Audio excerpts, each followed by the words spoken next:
د دې مور د قدمونو لاندې ځان له جنت ولټوه، دا مخه پکوه، الله به دې د جنت نه محرومه کوي. دا پلار مخه پکوه، د ده مخ ته په کتلو کې ثواب دی. ته که د دې ځای نه په چوټۍ باندې کور ته لاړې، دوستانو ته لږ غونتې ټیم ورکه، باقي ټیم دې باباجي له ورکه، د ته په خپو باندې زور کا. بابا مخه پکېږه، د سره د مینې محبت خبرې کوه. وقل لهما قولا کریما، د سره نرمې نرمې خبرې کوه.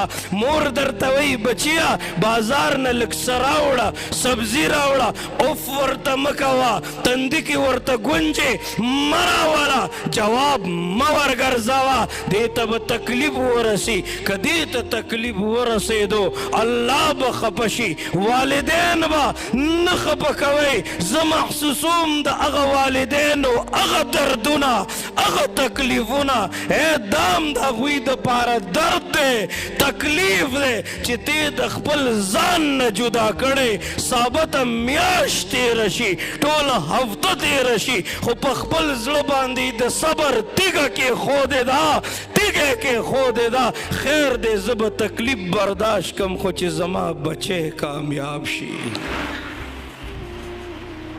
ته د څه نه خبرې؟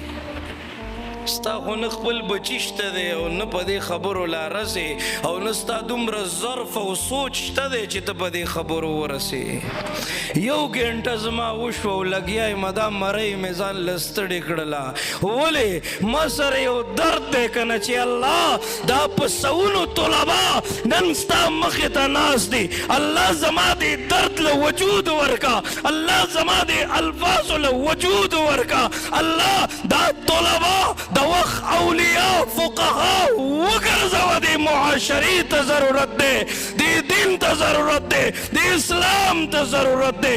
دا مدرسه ډېره په مشکله باندې جوړه شوه، خو د دې ورانول ټوټل د یوې ګنټې خبره ده.